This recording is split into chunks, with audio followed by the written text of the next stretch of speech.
Give me fuel, give me fire, give me double shot of love.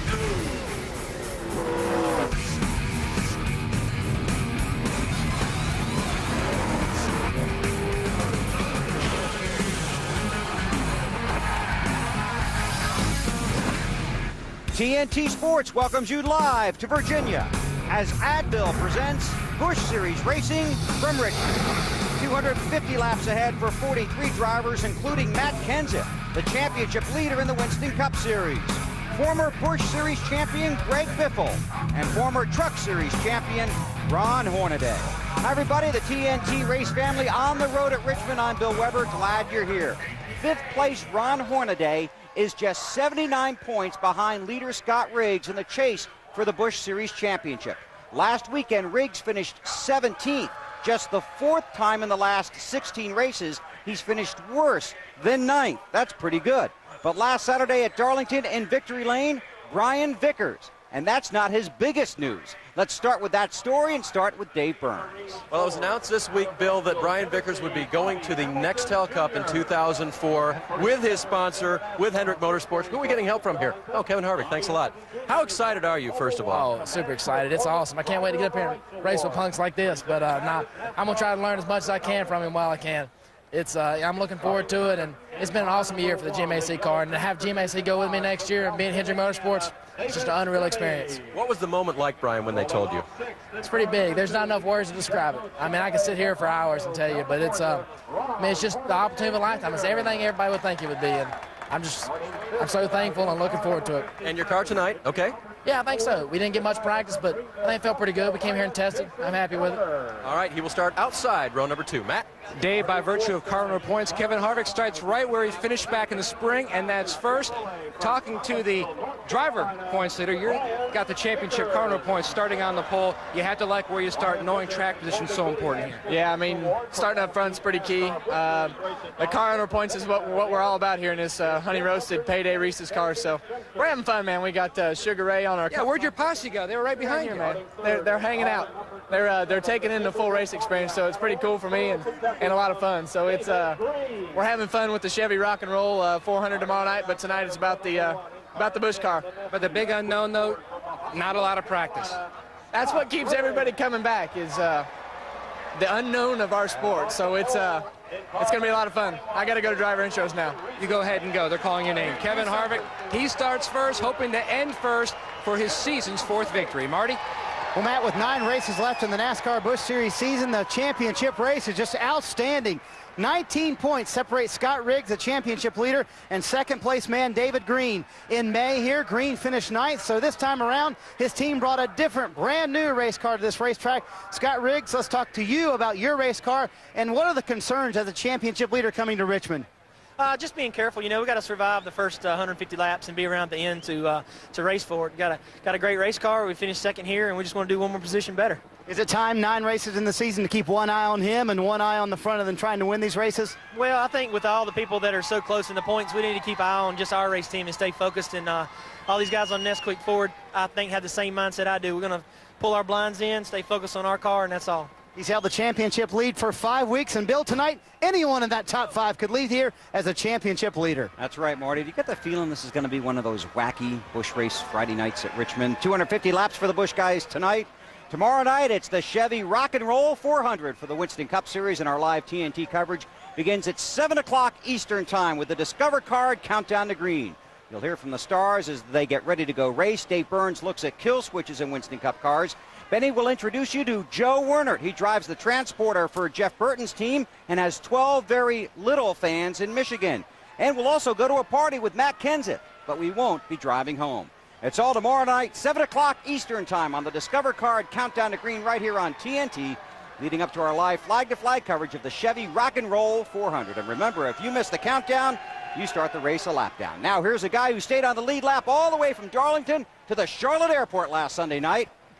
And I still missed my flight. Alan Bestwick.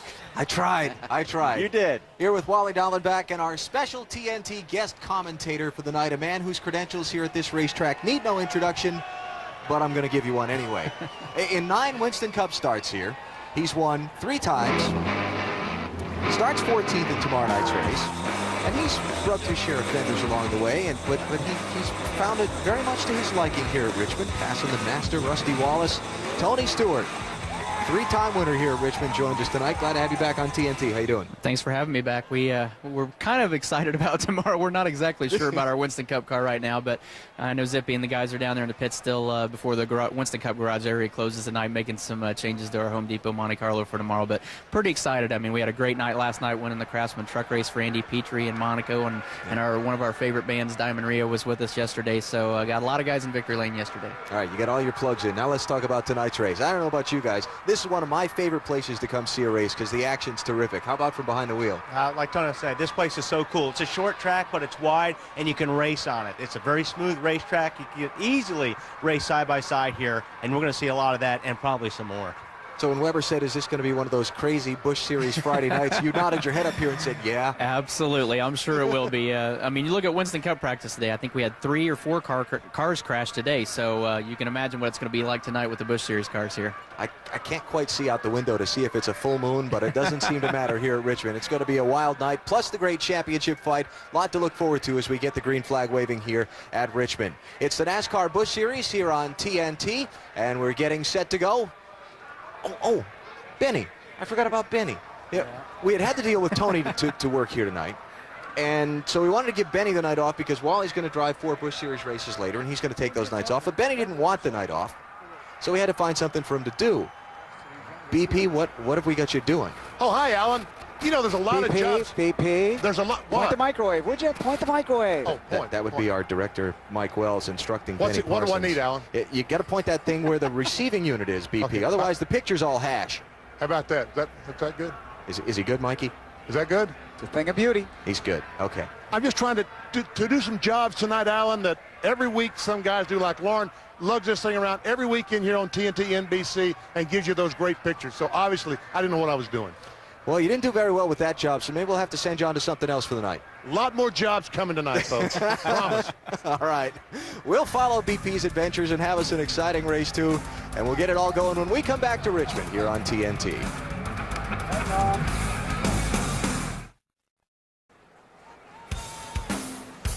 Advil presents NASCAR Busch Series Racing from Richmond. It's brought to you by Advil. For strong, long-lasting relief, advance to Advil. AC Delco Automotive Parts, when the right way is the only way. And Supercuts, when it comes to hair, we know how it is. TNT Sports live at Richmond International Raceway, where the 26th race of the NASCAR Busch Series season is about to get underway. First, tonight's opening ceremony.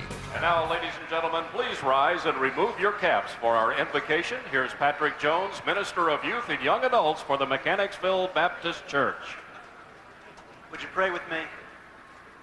God, we thank you for this time, this beautiful night that we can spend under your sky and under your stars. We thank you for a good night of racing, and we thank you for a great opportunity to spend with friends and with family. Lord, as we pray, we ask for your protection. Be with the drivers and their crews. Be with the workers and the volunteers and all the fans here tonight. Lord, we ask that you will fill us with your peace, surround us with your love, and guide us all in the right direction. It's in the name of Christ we pray. Amen. And now please remain standing for our national anthem. Once again, Lava recording artist Frankie Perez. Oh, say, can you see by the dawn's early light what so proudly we hailed at the twilight last gleaming, whose broad stripes and bright stars through forest high over ramparts we watched were so gallantly streaming, and the rockets regulate. The bombs bursting out, came through the night. That our flag was still there. Oh, say, does that star-spangled banner yet wave for the land of the free,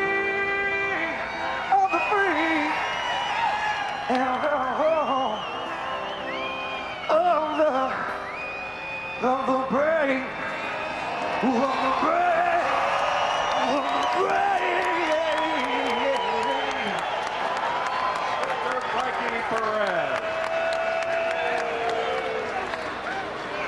And now, ladies and gentlemen, for the most famous words in motorsports, here is Justin Lin. Ladies and gentlemen, start your engine.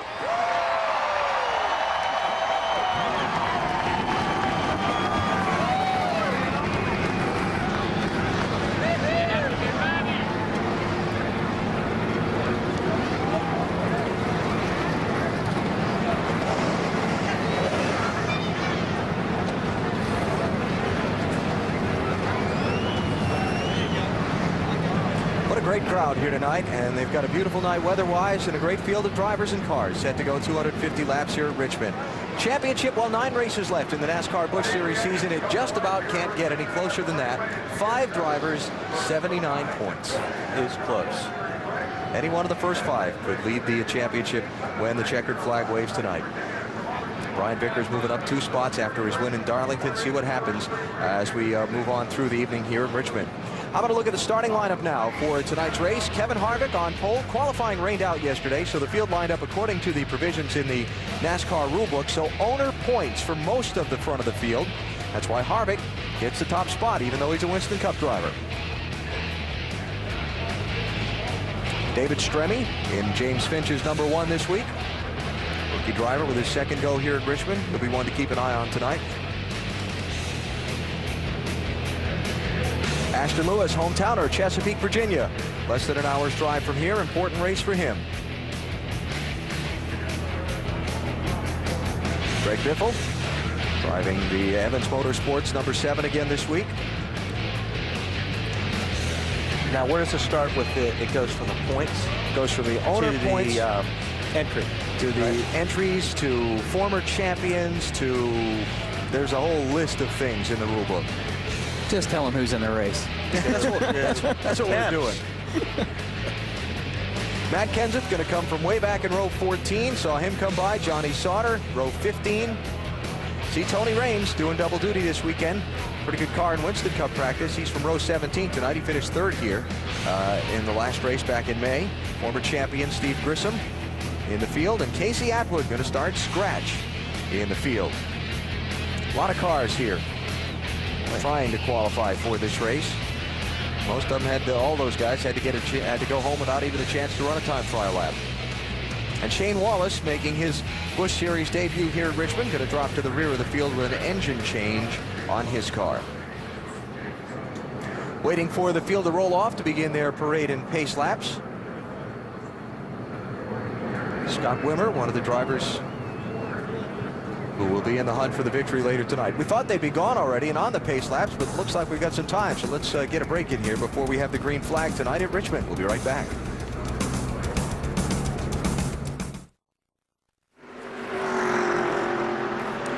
Richmond International Raceway all lit up and a great crowd on hand. They said they were well above the advance record for the NASCAR Busch Series and had plenty of people lined up at the gates to buy walk-up tickets. First time they could ever recall opening the backstretch grandstand up for a Busch Series race here at Richmond. So all those people right there, they weren't here before. That's our toy. You almost got it timed. Almost. Well, it kind of helps if you tell a director what you're going to do before you do it, you know. Yeah, he'll definitely be more friendly to you next time. Yeah. So the field out with their 3 parade and pace laps. They are 1 1/2 through them now. So let's get some stories from Pit Road before we go green. How about it, Matty? What do you got? Scott Wimmer starts 10th in the 4 races since he won at Pikes Peak. His best finishes 12th, but he comes into Richmond loaded with confidence and optimism. The reason being 5 starts here, 4 top 10 finishes. I spoke to his crew chief, Chris Rice. He told me they're on the one-stop plan tonight. If this race car holds up, they've spent the entire weekend in race setup. A lot of confidence here in the 23 pit, Marty. Matty, this is the point where I was going to tell you how great Matt Kenseth's car was, but now there's a problem. Transmission is loose, he says, a bad vibration in the shifter. They're going to come down pit road, put the car up on jack stands, tighten the transmission down, and you see the guys behind me getting ready to bring Matt Kenseth down pit road. He was going to start 28th. They felt like they had a top 3 car, but he'll start much further back now. Dave? Marty, watch Dave Blaney tonight. He was the fastest car in pre-qualifying practice, which is good because the cars never saw any laps after that. Qualifying rained out, final practice rained out. Dave only had a slight adjustment to make to the car. In fact, his crew thought there was something wrong with him. They said usually he has so much more to say, but he said just a tick loose. They fixed that, and Dave just told me a moment ago, the car is good to go for the race. He starts 42nd, Alan. Field will get the 1 to go signal when they come back to start-finish this time, and we'll see if Matt Kenseth comes down pit road on the pace laps. That's weird. Yeah, well, why didn't he come down last lap? And he's not coming in this He's lap scuffing either. tires like he's preparing to take the green here, so who knows what's going on. Doesn't look like he's coming in. Well, maybe they've decided to live with it for a while. I'll bet you Marty will follow up as soon as he knows something more. What about it, Marty? Well, let's see if we can talk to Cully, his crew chief, Cully Barreau, and let's get him here. Cully, what's wrong with the car? What's wrong with the car? He's just feeling some movement in the shifter that's not usually there. We'll run along here and see what happens. You are going to bring him down pit road? You will not now? We were going to, but he's going to run along and just see. He's not used to feeling that movement. It's not something we usually have. I got to imagine, Smoke, that wouldn't be fun to start the race with your gear shift going everywhere. No, and it's actually probably not the transmission like he's talking about. Maybe in the shift linkage in the handle, which is just 2 bolts that hold it to the transmission itself. So as long as they're just loose and don't come out, he should be okay. Set to go 250 laps on this 3/4 mile track tonight. 187.5 miles.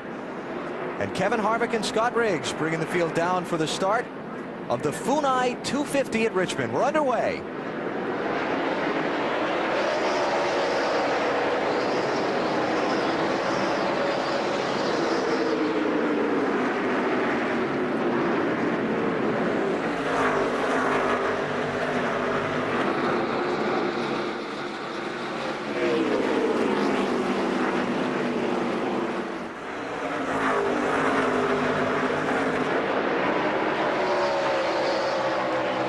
In the May race here, there were 14 cautions for 93 laps. I wanted to let him get through 1 lap to see if we made it through there.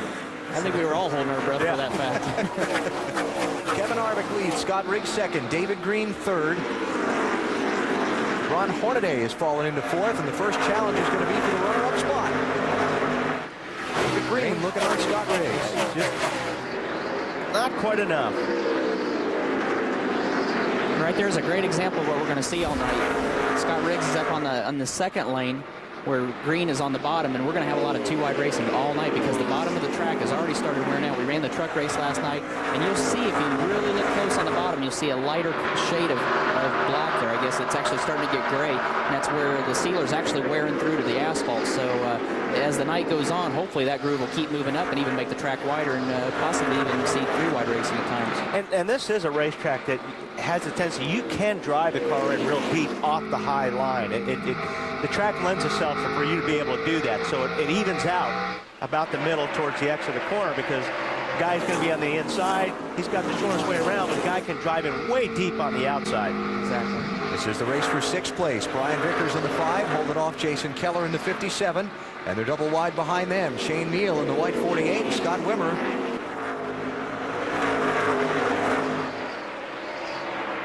Ideally, at a lot of racetracks, a track where the outside lane's a little faster than the inside lane or has a little more grip would really give you some great racing.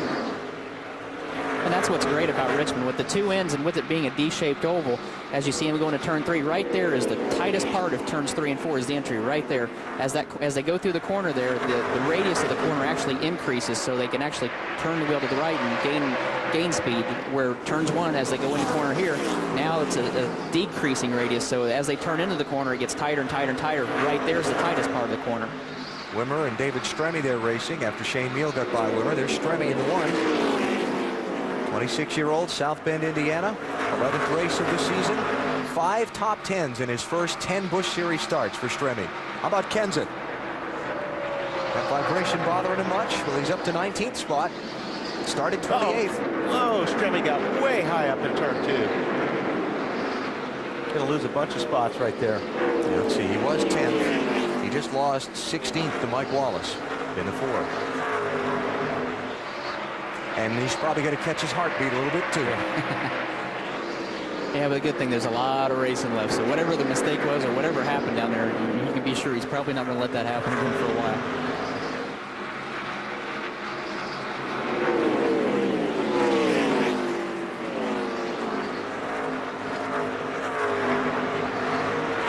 So Stremme now racing Ashton Lewis for 16th and 17th. Lost 6 spots on that exchange. See that decal on the hood of Ashton Lewis's car. Lewis, I mentioned a minute ago, is a native of Virginia, and his sponsor, the Civil Air Patrol, they're trying to help raise money for the Pentagon Memorial Fund. They're trying to build a memorial to the victims of the 9/11 plane crash there, both on the airplane and in the building. And they're trying to raise some awareness by running that decal on the hood of their car tonight here in Richmond.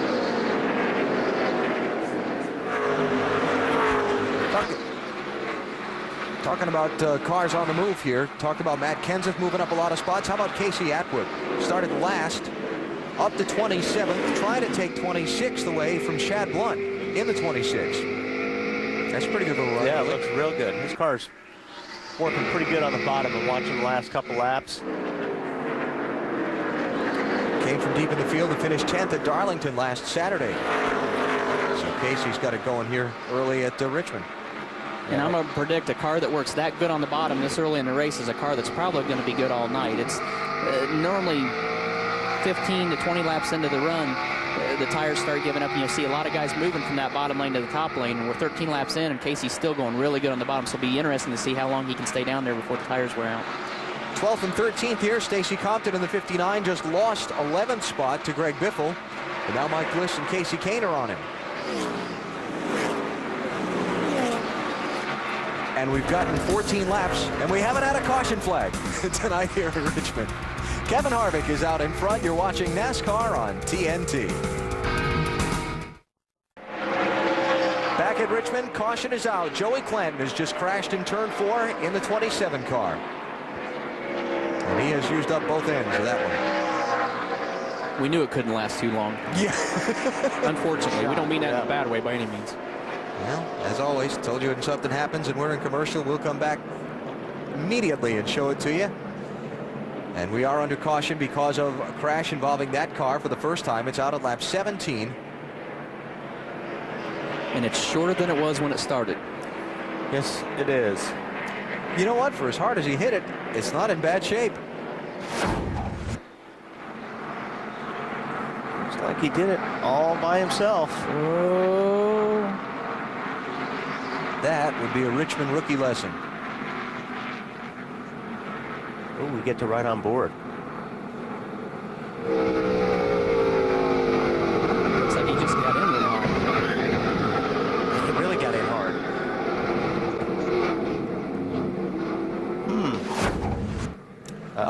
That's the camera in the back bumper. That's how you get your Trim Spa sponsorship a little extra time. Just perfect. Wedge it up to where the camera can see it a little easier.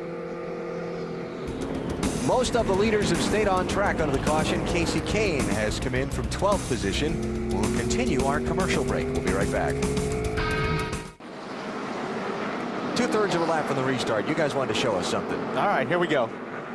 Let's go, Tony. Let's tell it straight. Watch. Go ahead, you talk. I don't know if we need that many numbers and arrows, but if you watch the back of the car here, we were talking about the soft wall earlier, and if you see how it backs up to the fence here, you'll just see the soft wall right there. I you see it actually give. You were touching it. That's what was happening. So that's probably, like Alan was saying, the car wasn't damaged as bad as we thought it would be, and that's because the soft wall did absorb a lot of the energy and hopefully protected the race car and the driver a lot better. It's the best telestrator we've had all year. That thing's cool. We're going to have a lot of fun with this tonight. Back under green, Kevin Harvick is out in front. Lead lap cars that pitted under the caution. Casey Kane, Coy Gibbs, Chad Blunt, Joey Clanton, who get the crash damage repaired, and Jason White and Randy McDonald. Most everybody stayed out. And Clanton is now 3 laps down, getting repairs made to his machine. And he's taking it to the garage. So, softer wall. Or not. Limited some of the damage, but he drove it back, which we've seen a lot of cases where cars have backed into the wall like like that, and it's bent the back of the car down so much that the rear tires were off the ground. So it did probably help that race car quite a bit. 17 car moving up, Marty. He's moving up, and he's already gone past that first problem. He's not even worried about the shifter. Now something is wrong with the brakes. He says every time he goes into the corner, hits the brakes, feels like they lock up, makes the car want to spin out. I cannot imagine, Wally. That'd be a lot of fun here, Richmond. No, not any fun anywhere. I don't know. That sounds, I don't know if that's a brake bias deal or not, but. Well, keep in mind, he is the Winston Cup point leader, and if anybody can drive through these problems, Matt Kenseth is the guy that can do it right now. You notice how clean that car is? It is clean. You're not going to get it all dirty later in the year. My car? Yeah. My car will be the cleanest car on the track. I mean, that is the team who's going to field the car for you later in the year. That is the team. How did you convince those guys to let you drive their car, by the way? You know, that's a good question. Actually, it wasn't me. Actually, Larry Mack helped me with that, and I don't know what Larry told him. Now, we still can't announce who the sponsor is, right? No. No, in Dover. In Dover. In Dover will be the announcement. Okay. But it'll be a very clean car. Yeah, it's a clean paint job. Okay. Just checking. 8th and 9th place here. Shane Meal in the 48. Greg Biffle in the 7. Biffle moving up. Started 19th.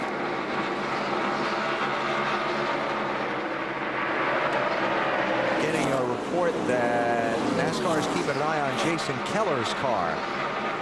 Might be showing some smoke. So we'll keep an eye on it too. Scoring serial on Biffle. Steady march forward.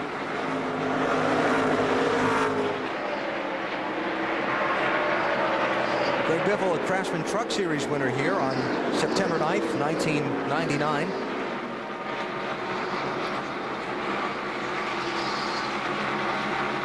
It looks like Shane Meals kind of scuffed up the side of that 48 car just a minute ago. Check this out. Oh, yeah. That is definitely a scuff. Either once or twice. I think good thing the wall was there. He would have spun out coming off the 2. He was pretty loose getting off the 2 there.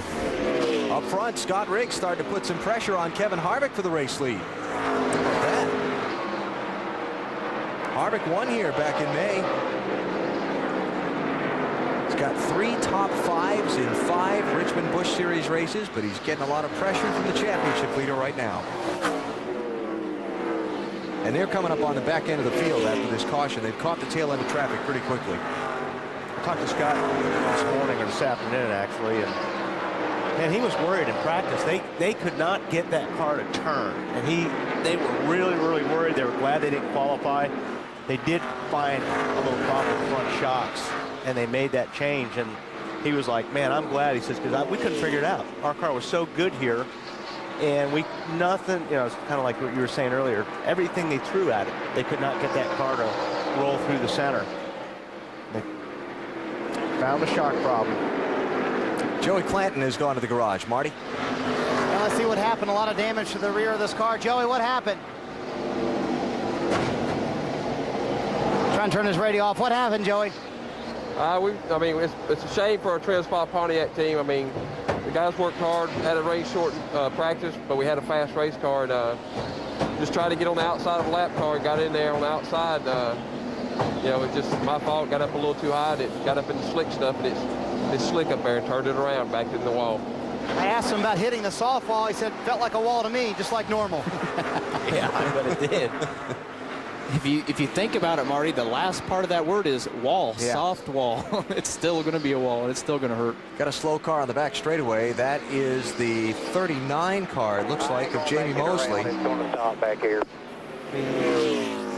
I don't think he's going to make it around either. He doesn't think so. We heard his radio there a second ago. And nope. And there's the call for the caution. Second yellow flag in the race, lap 35. As Jamie Mosley is stopped on the back straightaway with no power. Now, while we were talking to Joey Clanton, we saw second place change hands. Scott Riggs got all out of shape off of turn 2, and David Green squeezed by him. And it'd be kind of interesting to see what happened there, why he did slide back like that. So caution for the second time here at Richmond as Advil presents NASCAR Busch Series Racing on TNT.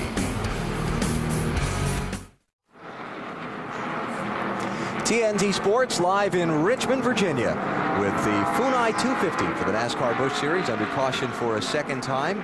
Pit stops, none of the top 10 came in.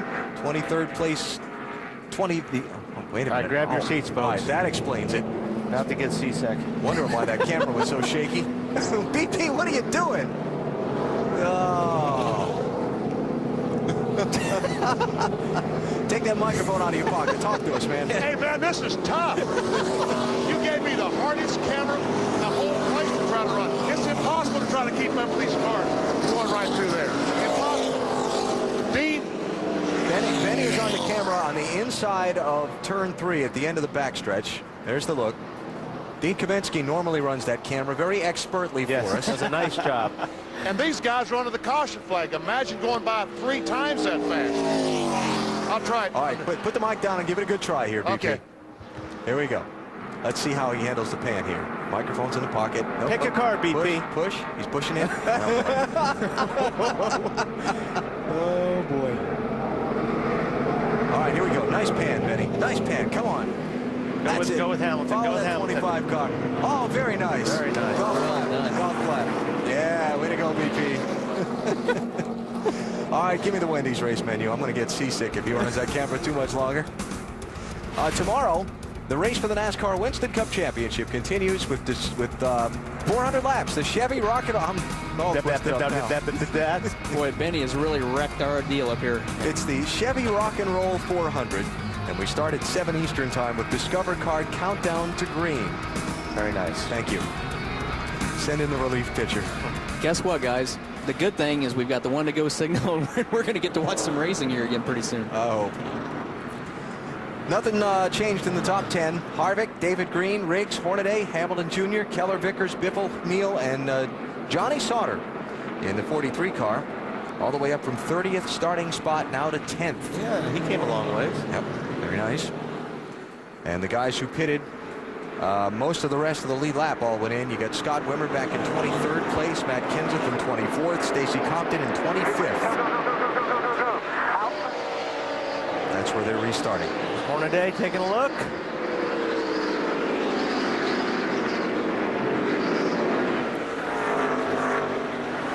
Oh, in the wall. Did he get squeezed into it? Yeah. Championship leader's got big damage. He may have a left front tire down, but he's got the left front fender pushed in. The right side's all caved in. Got some trouble on the left front, that's for sure. What's up, Dave? Well, the reason he was back there in 4th anyway and racing with Hornaday, or back in 3rd, I should say, David Green got by him when he got a little bit high and got in the loose rubber and things that collect on the high side of the track. Scott radioed in and said, I just got up in the stuff, got it all over my tires, and that's why I lost the position, and it may have cost him having to race with Harvick. Check it out. Here's what happened to Scott Riggs off turn 2. You see Hornaday underneath him and actually slid, got loose, bounced into the 10 car of Scott Riggs, and unfortunately, Scott got the worst of it. And with both of the front fenders pushed in like that, I can't imagine that car will not get tight here in the next 5 or 6 laps and be quite a handful for him. Yeah. I'm telling you what, this 43 car is flying. Johnny Sauter, he just took 8th spot from Shane Neal. He started 30th. We're only 44 laps into the race. I'll tell you guys, we've been watching this kid for the whole, well, I guess for the last 2 years now when he was running in the ASA series, and he dominated in ASA. And he is a kid that is one of those hands-on type of guys that he likes to get in there, run his own program, works on his own cars, prepares his own cars for each event. So, I mean, this is a kid that we're going to see probably be in a Winston Cup car here in the next couple of years. And we haven't heard a lot from him, obviously, but he's a kid that definitely is one to keep an eye on here. Trouble turn 2. It's Shane Wallace.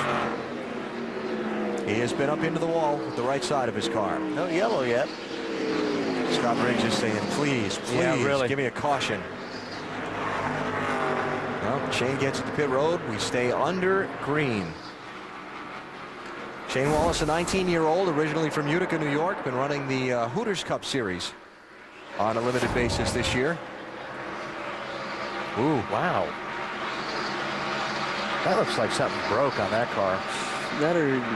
The thing is, this, even though the track looks consistent all the way from the bottom to the top, with the way that the rubber's been down, and like we heard about Scott Riggs' car, if you get more than 2 lanes above the groove here, it's basically 2 lanes wide. And if you get above that, the little bit of marbles that are up there in the sealer the way it is, it has to have rubber on it for it to have grip. Yeah. So if you get above that, if your car's a little tight, you're probably going to slide up nose first into the wall like that. If you're a little bit loose, you're going to back it in the wall if you get up that high. Watching Scott Riggs continue to slide backwards into the field. Tim Fiedel going by him here. That's going to be for 13th and 12th places. Yeah, he's in trouble. Like Tony said, without those fenders like that, that car is going to be a handful. He won't be able to turn that car. But I will say this, with as much damage as he does have on the front, and I can't imagine that he probably knocked the toe out a little bit, or hopefully he didn't get the rear end, but for as much damage as he has, he's actually doing a pretty good job with it. Tell you, another guy flying, talking about Johnny Sauter, Dave Blaney in that 31 car, started 42nd. Before the caution flag came out there the first time, he was 21st. And that first caution came out at 18 laps into the race.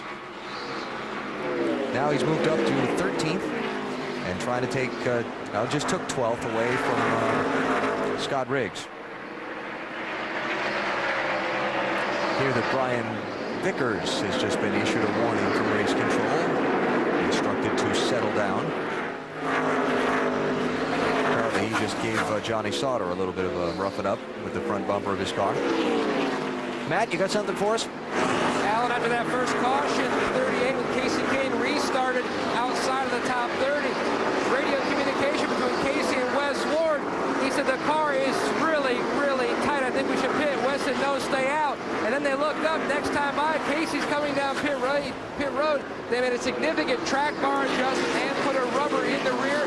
He says the car is now cutting very, very well. He likes the way the car is running now, especially up off the corner. So the driver vetoed the decision to stay out. Yeah, boy. All right. When you want something changed, make them change it. Absolutely. I can see Wally doing something like that. I wonder what would have happened if he stopped and they refused to come over the wall to change That's tires. happened. That's happened. 54 laps complete here at Richmond. Richmond International Raceway on a beautiful September night as Advil presents NASCAR Busch Series Racing on TNT. Record crowd on hand for a Busch Series race here, including some folks who skipped school to be here. Yeah, we have some spelling problems, and the funny thing is, Dallenbach and I are sitting here going, Alan doesn't actually look bad up there. But we have to change this a little bit. We have to take another L and an E and an N, and we're going to cross out Benny's name, and we're going to change it to Smoke. She's sitting there saying, how long are you going to make me hold this sign? Yes. She's going, look at her face. You know what she's actually saying? She's actually saying right now, I hope my teacher doesn't see me with this sign. Yeah. That's all right. She got a hall pass today. Kevin Harvick's the leader. David Green is second. Hamilton Jr. third. Ron Hornaday fourth. And Greg Biffle is fifth. This is for sixth place as Johnny Sauter in that 43 continues his march to the front. I'm telling you, my boy's coming here in the 43 car. Was in New Hampshire, July. Yeah. He was so impressive in that car. And remember what we talked about earlier in the show as far as the cars moving up the racetrack. He is still on the bottom of the racetrack 65 laps into this run here, so his car is working really good. He's right down there on that yellow line. So again, racing for sixth place here with Jason Keller. Keller, one of those 5 drivers in the fight for the Busch Series Championship. In fourth place, 70 points behind Scott Riggs when the green flag waved. Uh-oh. Who is that up the track? Mike Bliss. Another one they got into gravel. That's your Joe Gibbs teammate there, Smoke. I told him not to get that high. I'm sure it was probably beyond his control. Yeah. Now he's got to take the process of if all it is just a problem with getting garbage on the tires. He thinks he's kind of flat. Is that what he said? Let's see. Take a look. See. Right rear. Does that right rear look funny to you? Can't tell. Well, they're saying they're going to change right sides. It does look like it may be down. Yep. It is going down. Yeah. It's a tough break. This guy has had no luck this whole summer. Came so close to getting his first Busch Series win at St. Louis and ran out of gas, leading in the final lap. Now Mike Wallace and Stacy Compton racing for 16th and 17th. Compton, one of the guys that took tires on the last caution. He needs more. He will if he keeps doing that. Try to come back up through the field. And they're all right behind Scott Riggs, who is still out there hoping for a caution. There's Tony Raines in the picture, 33. Casey Atwood in the 14. Looks like someone's gotten into the left rear of Wimmer's car a little bit. See a little fender damage there.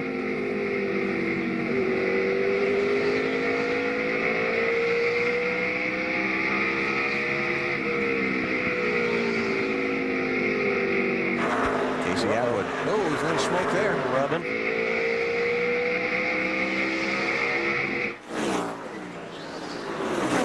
Good stuff. 17th, 18th, 19th, and 20th positions. David Stremme getting in the middle of it.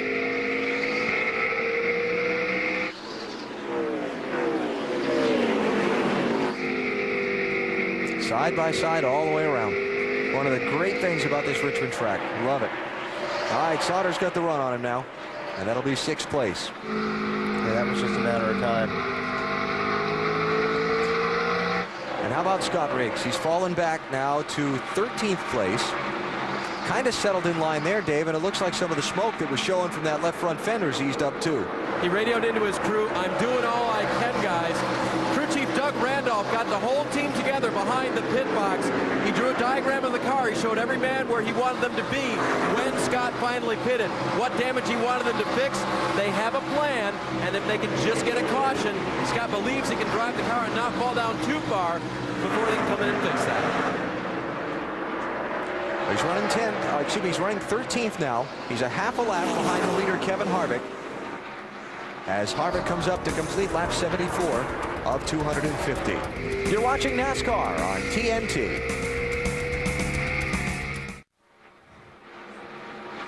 How about our Stacker 2 NASCAR Busch Series racetrack? Can they remodel this track into the present 3/4 mile layout in the middle of the '88 season? And Mark Martin's the only driver to win Richmond Busch Series races on both the old half-mile Fairgrounds track and this 3/4 mile track.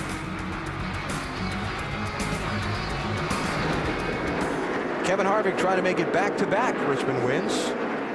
He better not look back. They got somebody coming pretty quickly behind him, huh? 43 car. David Green is second. Bobby Hamilton Jr. is third, but now Johnny Sauter has moved into 4th place. As you see, Kevin Harvick has led all of the laps so far tonight. There's David Green in second, Bobby Hamilton Jr. third. And looking at the timing and scoring, Johnny Sauter is about 2.5 tenths quicker than the leader right now per lap. He can do math. I'm telling you, I was great at math. I didn't make the spelling bee, but I was good at math. Fine. Who's fast at the line? There he is. He didn't believe it. Johnny Sauter. Uh-oh. Oh, Matt Kenseth. How about that? So Sauter by Hamilton Jr. for third. And now he's a little less than 2 seconds behind Kevin Harvick. But let's compare apples to apples and oranges to oranges. Kenseth has come in for tires, though. Yep. You are correct.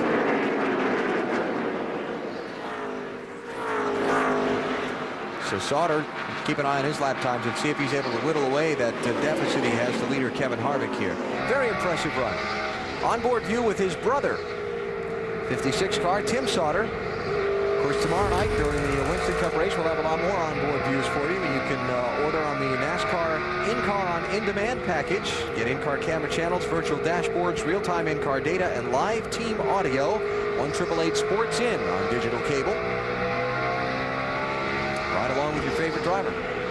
Well, Tony, you were talking about that higher groove. It looks like these guys are starting to run that second groove now a lot more than they were earlier. Comes Matt Kenseth moving around the Tim Sauter car. Kenseth running in 9th, Marty. Yeah, Tony kind of made a good point. He's on fresher tires, but the car's been really good. The shifter problem's kind of gone away from Matt. Either that or he's ignoring it right now. They've been about 2 tenths faster than the leader. They restarted 24th on this run. They've already made their way close to the top 10, or in the top 10. Great run for these guys. The car was tight earlier. They took a pound out of both left side tires, and the cars really responded.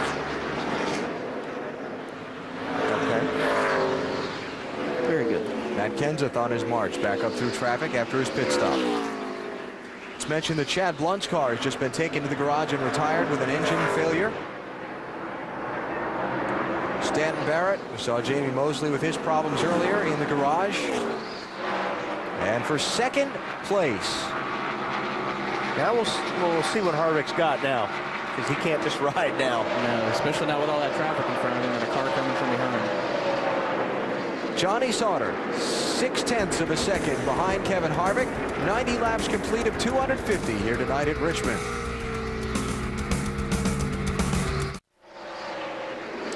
We have a new leader at Richmond. As we come back live on TNT, Johnny Sauter in the 43 has completed his march through. You know we're going to jump on you on that. You're having a hard I know. But you're Easy for you to say. Thank Funai. you. Well, you were thinking Funai. I actually was, yes, the name of the race. Let's show you how Johnny Sauter made the pass for the lead on Kevin Harvick. We have an excellent replay crew ready to bring you all this. There it is. Actually, Kevin just pretty much pulled over. Go ahead, you're fast. I'll follow you for a while. That was a great replay. It was. Unbelievable. Who got that for us? BP, is that you? How'd you like that, guys? Oh, it's perfect. I just hit the thing that said play, and it's magic. BP, what's that black knob there on your right? Twist that. Oh, this does something about rolling the tape back and forth. I'm not sure exactly. Yeah. BP. I guess you got to stop it here someplace. Hey, Mark, where do you stop it? BP. Stop. There you Put the machine back in Mark's very capable Oh boy, hands. here we go. Okay. This is going to be ugly. Yeah. But, What are we watching Are you here? going to show us something here, BP, or are we just going to sit on that? No. Oh, Push play. play. There you go. Okay. There you go. Very nice. One button, Benny. That's right. No, 2 buttons. Stop. Play. Very 2 buttons. There you go. Oh, we Okay. slow motion even. Look at this. Very nice. It's a nice Okay, shot of back to front the race. rotor. Back to the race. I'll Benny, take more. Huh? the tape room is not your deal. Go find another job. Okay. All right, this is 8th place. Matt Kenseth continuing to push toward the front.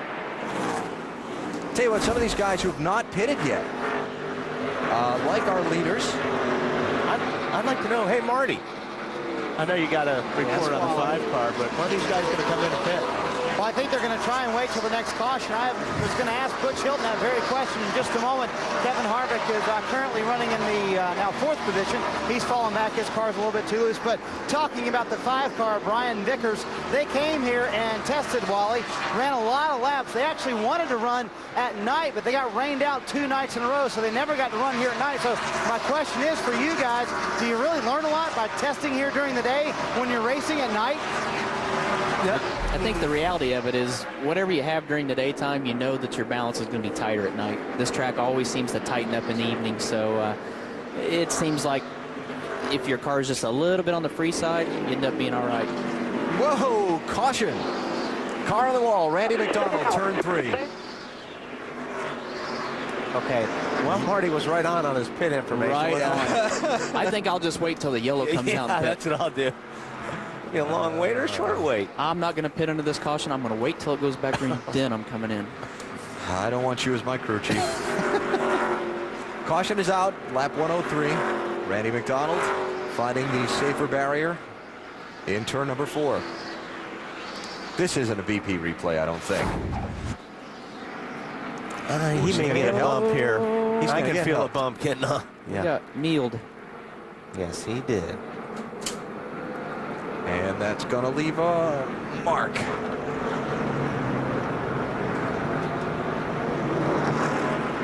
And watch this with Johnny Sauter. Scuff, just a scuff. And now the leader's on pit road, Dave. Right as the caution was coming out, Johnny radioed in, I've got a flat. What a lucky break. He thought it was the right front, and they still are working on it now, guys. They're still up on the right. Now they come around to the left. A slow pit stop for the 43 guys. This is going to hurt them bad. Marty? Loose under throttle for Bobby Hamilton Jr. running 4th. They make a wedge adjustment, also an air pressure adjustment. Just no front grip. Matty? Crew Chief Jason Ratcliffe already going to work on that left front. David Green says the car, he's already down and away. He's going to beat everybody off the road. Since the car was free on exit, they made a wedge adjustment and also adjusted that car with air pressure. Check the pit exit camera. David Green with that first stall. or one of the first stalls. Yeah, he was in the very first stall. Yeah. Second. Scott Riggs, by the way, got lapped by the leader before that caution came out. So the championship leader is now way behind here at Richmond. Advil presents NASCAR Racing from Richmond. Brought to you by Trim Spa. Available completely ephedra-free. Get your high-speed Dream Body Diet Pill today. Miller High Life. To live simply, proudly, boldly, manly. This is the High Life. And Advance Auto Parts. We're ready in advance. Advance Auto Parts. Third caution out here at Richmond International Raceway, just past the 100 lap mark. Johnny Sauter was leading at the caution, but he is now back in 16th after his pit stop. Had some issues during the stop here. If you look at the official right here, waving his arms, and it seems to be a lug nut issue on the right front. Now what's interesting is watch when they come back across, the guy picks one up, puts it on hand tight. The gun is there, but I don't think the gun ever hits the lug. Get back around the other side of the car so he can leave. And off he goes. Now, I just said when we went to the commercial that Scott Riggs was a lap down. Well, watch as Johnny Sauter thinks he's got a flat tire. Watch all the cars charging by him, including Scott Riggs. That's coming back to the caution flag. So Riggs is now on the lead lap. Made a few pit stops to get repairs made under the yellow. Dave? And Scott Riggs came back on pit road. They needed to replace the right front shock on the car. He's on off pit road. And by the way, I also checked in the crew with the 43. I checked with Joe Shear, the crew chief, and he says he's pretty confident the lug nuts on the right front are okay, but we'll have to see. And looking at the 10 car there, they did a pretty good job while getting the fenders pulled back out, which should give him the downforce. It's similar. It may not be exactly like it was when it started the race, but it should be good enough for him to get his balance back in the race car. They did a real good job getting the fenders back. Plus, if he had a broken shock, that's going to help a lot, too. Scott Riggs, 21st now, last car on the lead lap. David Green is out in front, third driver lead tonight. Matt Kenseth off pit road second, Bobby Hamilton Jr. third, Kevin Harvick fourth, Jason Keller fifth. That's Mike Bliss trying to get a lap back. How about that 10 car, Dave? Well, they didn't get that right front shock fixed, guys, so that is still a problem for Scott. Okay. Well, we didn't get the mechanical help we were looking for, but we will have the aerodynamic help that we're looking for now. For the race lead, Matt Kenseth under David Green.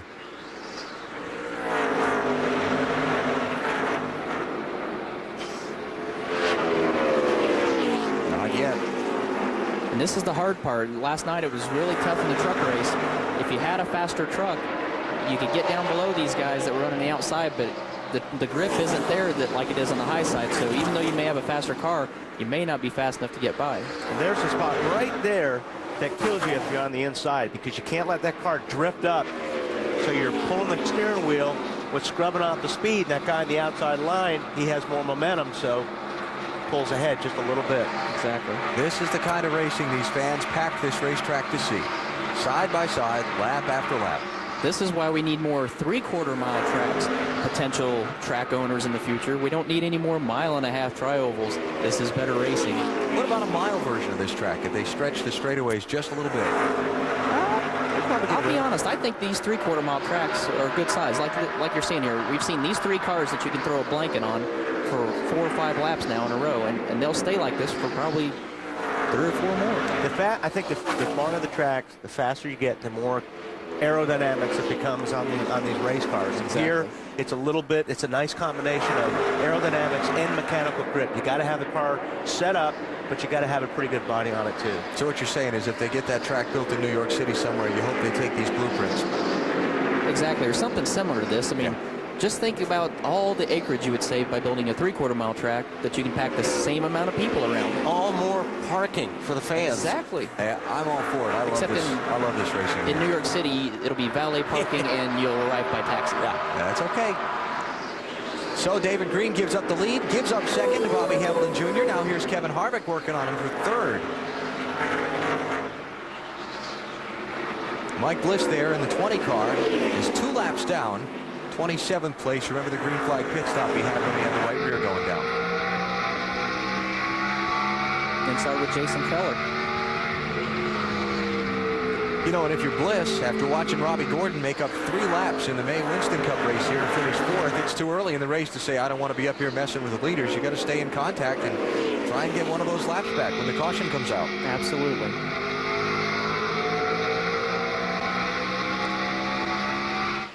Kevin Harvick still working David Green for 3rd spot. And he slides through. Harvick led the opening 92 laps tonight. Brian Vickers, Ron Hornaday, 5 and 2, 5th and 6th place.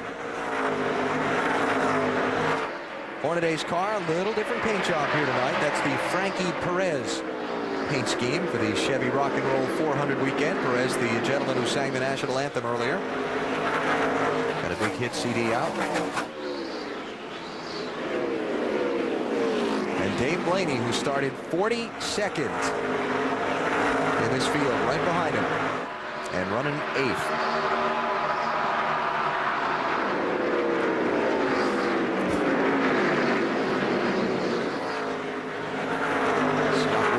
Also there, giving chase. Casey Kane right behind him. Vickers just not able to get through Hornaday in front of Dave Blaney. And if you're Blaney sitting there, you really don't know what to do because they're too wide. You don't know which guy is going to get by. Is the guy on the bottom going to get clear? Is the guy on the top going to go ahead and make the guy on the bottom wear his tires out trying to get by? So which lane do you pick and where do you go? Choice is going to get a little bit easier right now, though. So Vickers squeezes by Hornaday, picks up 6th place. Matt Kenseth is out in front, couple of laps away from halfway tonight. You're watching NASCAR on TNT. College football returning to TBS this fall, kicking off tomorrow night. The Arizona Wildcats host the 13th ranked LSU Tigers out in Tucson. 10 p.m. Eastern, Pac-10 and Big 12 college football this fall on TBS. She has no idea that she's cheering in such a bad spot. Yeah, but she must be using really good hairspray because the wind's not blowing her hair around too bad. Oh, watch the post. Just past halfway here in tonight's NASCAR Busch Series race at Richmond International Raceway. Remember that Joey Clanton was involved in a crash earlier at lap 18 that brought out the caution and sent him to the garage. He came back after repairs. That was a different deal. That's Tim Sauter. He hit the wall too. Yeah. Yep. Okay, now this is the 27.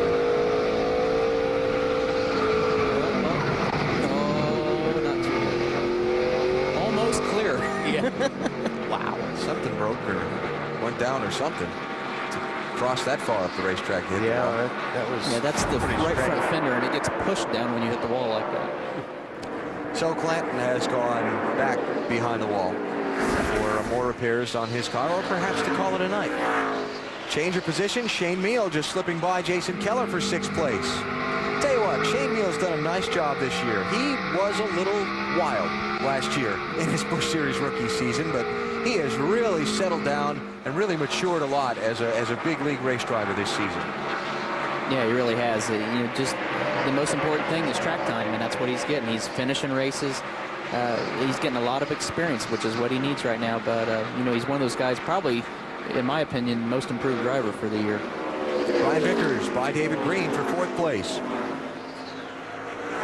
David's car doesn't look like it's hugging the bottom like it was earlier. No.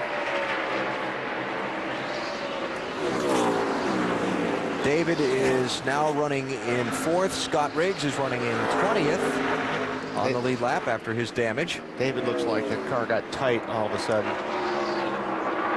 We'll get 115 laps to go. We're going to take a break here and then come back and go through the field. Get you updated on where everybody's race stands to this point. You're watching NASCAR on TNT. Okay, I asked earlier, was it a full moon? Answer's no. It's full on the right side. Which would probably explain why there have been 3 cautions to this point instead of 13. Don't say that, though. Knock on wood here. We have a good race tonight. Just past halfway here at Richmond, Matt Kenseth is the race leader. 108 laps to go. Time to go through the field. We set one of these up and the caution flag didn't come out. How about that?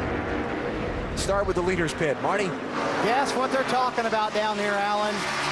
Not fuel mileage. No. That's exactly right. The 17 car is about 20 laps short of making it all the way on fuel mileage, but there's a lot of cars thinking they can make it all the way. They get looser the longer they run, so they started this car a little bit tight at the beginning of this run. Behind him, Bobby Hamilton Jr., he too starts tight. He too gets looser the longer they run. This team is going Winston Cup racing in a few weeks at the Kansas Speedway. Right behind him, Kevin Harvick on the racetrack. Not as good as they were last run, but they are very good at the beginning of a run. Car gets too loose at the end of the run, but he led the first 92 laps of the race tonight. One of the cars that thinks they might be able to make it all the way, Brian Vickers, last week's winner at Darlington. They said if they get some caution laps and he saves some fuel, they might just go all the way. Matty? And the 37 and David Green, their plan was to stop at lap 120 and go to the finish, but that caution ruined their strategy. Now 15 laps shy. The car was loose early. Now it is extremely tight, but starting to get better, Marty. Shane Mill brushed the ball earlier, Alan, or Matty, but the car's just a little bit tight right now. They've done a pretty good job of hanging on to it this afternoon, and they are at the same car that led the most laps at IRP and finished fourth that day. Dave? Marty, the 43 car of Johnny Sauter was reporting that he had a brake problem, was reporting that he had an intermittent miss problem in the motor, but he switched ignition boxes, and I guess the brakes are okay because he's going by people. He just got around Jason Keller. Keller, for his part, the car is tight through the center of the corner, and he actually hit the wall on lap 131, but reported to the crew that the car is okay. Matt? And Ron Hunter, another guy looking to go after that championship. Right now, running in the 9th position. He's faded a little bit. The car was great earlier. Loved the way it was cutting in the center of the corner. Now the car has gone to the free side. Ricky Byers looking at making an air pressure adjustment the next stop. Dave? Matt, Dave Blaney's car was tight, so they made a track bar adjustment, put on 4 tires, but now it's really tightening up in the center of the corner. Not enough. Alan? There are your top 10, 21 cars on the lead lap with 101 laps to go. Matt Kenseth out in front of Bobby Hamilton Jr. by now 1.34 seconds. We continue to go through the field. 11th place, Tim Fedowa, Matt. Having an awesome run tonight, Tim Fedowa. He's been flirting with that top 10 all night. Back on lap 105, they made a wedge adjustment and an air pressure adjustment to help the race car. It was on the tight side. Now it's even tighter. They're talking about what to do on this next stop. Meanwhile, Casey Kane, Smoke's little protege from the USAC Midgets, running very well, making its way back up through. They're talking about what to do to that race car on their next stop. The car is still a little bit on the tight side, Dave. Same for Tony Raines, Matt. He stopped twice. He stopped on lap 37. They made a track bar and wedge adjustment. Stopped on lap 104. They made just the wedge adjustment. The car is still a little bit tight for Tony. Marty? And David Strimley's trying to track down Tony Raines. You see him go across the front stretch there. Car is tight in the center, loose off. That's the problem we talked about in happy hour. Started 7th, as you see, currently 14th. Dave? Casey Atwood making a pass on the track of Casey Mears. A bit of a tight condition to start off with. Put it on lap 37, made an air pressure adjustment. Still tight on lap 104. Made another air pressure adjustment. He hopes it's gotten fixed now. The 19th car of Casey Mears, tight from the center off the corner. How many times have we said tight tonight? Another tight race car. They took a rubber out of the left rear in Casey Mears' car to try to fix that condition. Matty? Stacy Compton runs 17th. Back on lap 37, went up on the track bar to try to fix that tight race car. Restarted 25th, worked his way up through the field, but it's still tight on entry and tight on the center, Dave. Scott Riggs running with a broken right front shock, running lap times that are pretty good to keep him in line here. It's just a track position issue now for Scott. They're very happy with the car, considering the condition it was in. Marty? Dave, I've got one more tight race car for you. Mike Wallace back there trying to get around Scott Riggs. Been fighting a tight condition all night long. This team finished 12th here in May. Currently Mike is in the 19th position. Matt? And the 7, he was very happy with that race car. From the back of the race car, just needed to work on the front grip a little bit, but Greg Biffle now says the car has picked up a miss in the motor. Water temperatures climbed up over 230. He repitted after that last caution to try to work on the throttle, which was starting to hang. Alan? So Biffle off the pace and being overtaken by the race leaders and put 1 lap down with engine problems. Those are the now 19 lead lap cars. The red car just behind Matt Kenseth there. Steve Grissom just put a lap down. And so 19 left on the same lap. And I'll tell you what, Johnny Sauter's marching again. We'll talk about him when we come back to Richmond. Kenseth leads, 94 laps to go.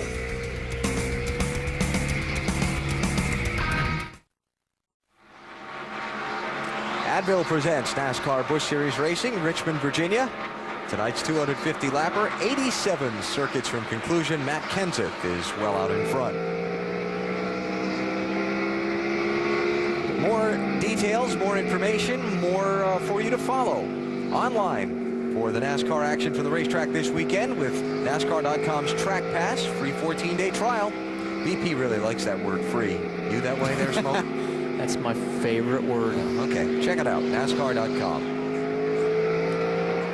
Johnny Sauter is charging back up. Restarted 16th at lap 111. He's now 6th at lap 165 and working on David Green in that 37 car for 5th. How about 43, Dave? Well, he radioed into his crew that the car was pushing just a little bit. They also said, guys, and he said it real nice, I really don't care to hear my lap times. Then just about a lap later, they radioed to him, leader running 22.60, you a 22.20, and he didn't shout him down. So I guess the encouragement was okay with Johnny. I think it's safe to say, though, he has passed more cars tonight than any other driver in the race. He's traveled more than anyone. Well, I mean, when you're running that good, you don't really need to hear your lap times because you're passing everybody. Well, and the reason you don't need the lap times is because you're really not trying to run a specific lap time. You're busy in traffic anyway, so you're doing what you have to do to get by the traffic. Now, do you like, I mean, when I drive, I don't like to hear anything. Some guys talk all the time. Do you like people talking to you a lot, or? I like when I get by myself. You know, if you just pass somebody and you're a couple seconds behind the next car, I like for Zippy to give me my lap time, so I know if there's a spot on the racetrack and my times have fallen off a couple tenths, maybe I can move around and have the flexibility to try a different line and see how it compares to the lap before to see if you can pick up time or a spot that loses time. So it gives you an opportunity to kind of compare what you're doing there. Sauter's biggest problem right now is finding some free racetrack to try and make this move around David Green. Now, if you're Johnny Sauter, you clearly have one of the best cars on the racetrack tonight, if not the best, and you end up finishing 4th or 3rd. Are you happy because you had such a great car and everybody knew you were there, or are you really, really mad because you had a car that could win the race and it didn't happen? If I'm Johnny Sauter and I'm as competitive as I know that he is, I'll be frustrated tonight, tomorrow, for the next 3 days, because you know that you had the fastest car, and knowing that you have the fastest car and didn't win, somebody has to answer to that. Definitely. It's what if. I mean, you know you got the car to win, but even, second place is not going to be good enough because you know you had the car to win. He's hung up behind David Green right now. When they're in traffic, he closes in on him, but when they get out, well, here he goes. David got a little wide there. Johnny Sauter's going to go by David Green and pick up 5th. How about that 37 car, Matty? Even though he gave up that spot to Johnny Sauter, David Green says the car is starting to come to. Remember, we told you he was tight when we were doing the through the field, but this team is throwing everything at winning that championship.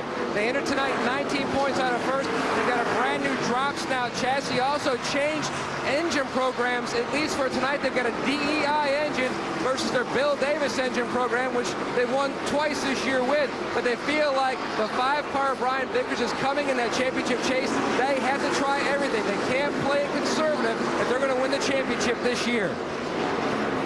So David Green running 6th now. Whoa, Scott Johnny. Uh-oh. You got a flat tire? Or now he just got up on the... He's checking it, wiggling that wheel back and forth, trying to get the junk off him. Whoa, that thing was... Well, when you get that stuff on your tires... I didn't make out what he said there. He said either. Yeah. Well, we'll give him another lap and then check his lap times, but I'm pretty sure it looks like it's all right. So Sauter giving the 5th place that he worked so hard to get back up to David Green, but not losing anything more. Jason Keller in 7th, right behind him. But what that lost time might have cost him was any chance to catch Matt Kenseth. Because now he's 8.7 seconds behind him. Well, then again, everybody's got to make another pit stop, right? We're not hearing anybody saying they can go to the finish if we don't see another yellow. That's great. I'm tired of hearing about fuel mileage. Yeah, I know you are. Fastest car. Okay, so his tires are... Everything's fine. Good. Johnny Sauter splitting his time between this ride for Kerry Agajanian, and the 21 car for Richard Childress that Kevin Harvick is driving tonight. I imagine that's got to be a little bit different because each team has its different style. Each team, you know, the crew chiefs have their own way. The cars might be constructed a little different. That must be a little bit unusual for a driver to shuttle back and forth between rides like that, would you say? To a certain degree, but I mean, by the time drivers have got to this level, they're used to driving for multiple car owners and sometimes even more than 2 car owners in the same year. So it's probably not the ideal situation. You'd love to be driving for the same team in all the races, but having 2 great teams to drive for like that, you know, you can get by pretty easy, I think.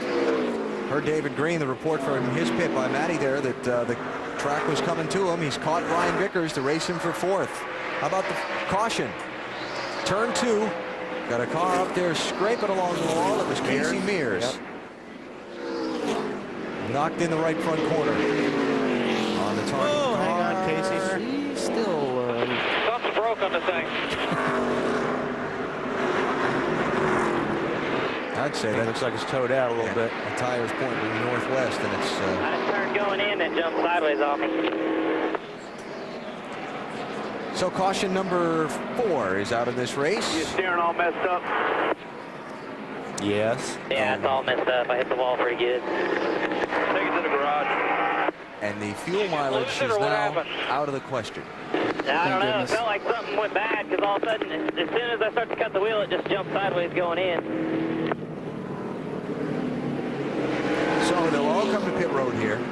They'll all take tires, all the lead lap cars, all 16 of them. And what about Scott Riggs? He was about to get lapped by Matt Kenseth, and the caution came out.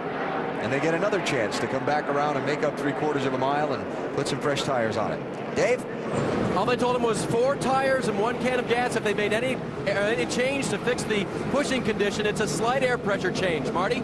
Matt Kenseth came on the radio today, said, I know how to win this race. Just give me 4 tires faster than everyone else. It'll be 4 tires, no chassis adjustments for Matt Kenseth. Matt. And David Green slides to a stop. You can see the wedge wrench go in the back window. They're going to adjust that car. He said it was snug in the center. Not that bad off, though. If he could just fix that snug in the center, the 17 is going to beat the 37 off. The 21 is going to be a little bit of trouble on that left front for Jason Ratcliffe. A number of cars is going to beat the 37 off pit road. That's going to be close there for 3rd pit exit. We'll check it when we come back. Actually, we'll check it right now. How's that? Ooh, look at this. This is for 3rd place. You want to call that one? I'll give that to Vickers. Oh, yeah. Yep. Then Green, then Hamilton Jr. Well done, boys. Matt Kenseth hangs on to the lead. We're under caution at Richmond.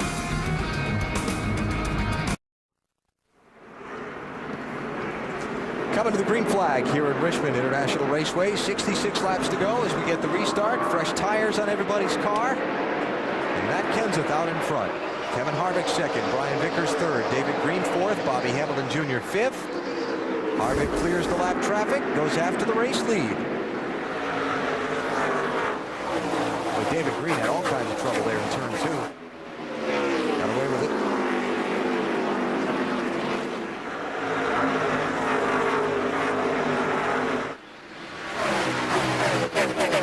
Mess waiting to happen back there, doesn't it? Yeah. Harvick has got to be tantalized by Kenseth just leaving that bottom lane open for him. It's definitely teasing him because he wants it, but it may not be the fastest way around right now. How about 21 car, Marty? One thing to keep in mind here, Alan, Kevin Harvick's been better on the short runs all night long. Matt Kenseth better on the long runs. So neither one of them is exactly where they want to be, except for Kenseth. He wants to be up front because he knows if he can stay there for the first half of the run, he's going to be better later. Johnny Sauter around Bobby Hamilton Jr. for 5th. I tell you, Sauter's in a good position right now. He can see the leaders. He's got the fastest car on the racetrack. He didn't have much lap traffic to deal with either for a while, and he can try and get up there and see if he can do anything with Kenseth.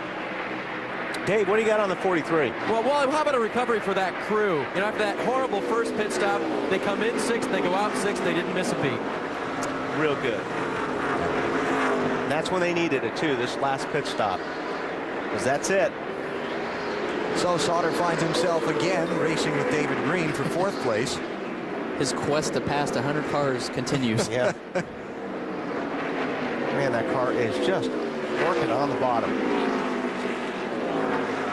Stacy Compton, 59 car, first one a lap down in 17th place.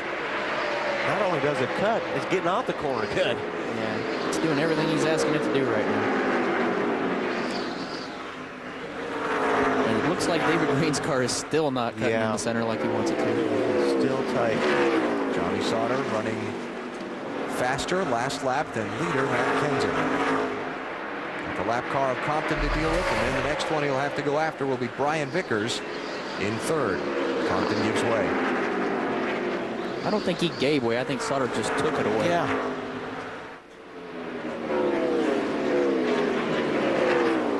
Hamilton Jr., David Green, 5th and 6th place. Jason Keller right behind him in 7th, all racing for a spot. And look at this. Scott Riggs came down pit road 16th, came out 8th. If they end up winning the Busch Series championship at Homestead in November, this is going to be a night they can look back on and pat themselves on the back and say, we could have thrown it all away there, and we didn't. Exactly right. Dave? Alan, I couldn't hear if you mentioned it. They did take on only 2 tires, 2 right side tires for the 10. That's how they got all the time on the track. Remember, we talked about the fact that all he needed now was track position. Well, he got it. Yeah, we'll see if 2 tires be able to keep him there. End result is the same. I don't care how they got. The bottom line is if they end up in the top 10 tonight after what they've been through, that's an attaboy night. David Green, Bobby Hamilton Jr., Jason Keller, 5th, 6th, and 7th up front. Got some pressure on the lead.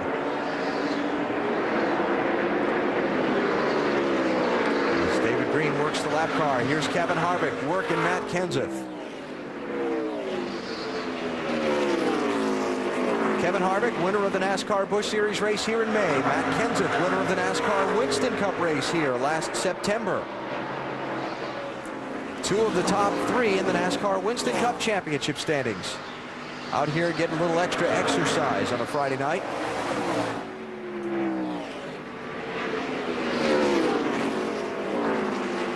Marty? I think it's go time, Alan. They come on the radio, both of the team spotters, and said these are the fastest laps you've turned all night long, both to Matt Kenseth and Kevin Harvick. So they're having fun, but they're certainly going after it right now.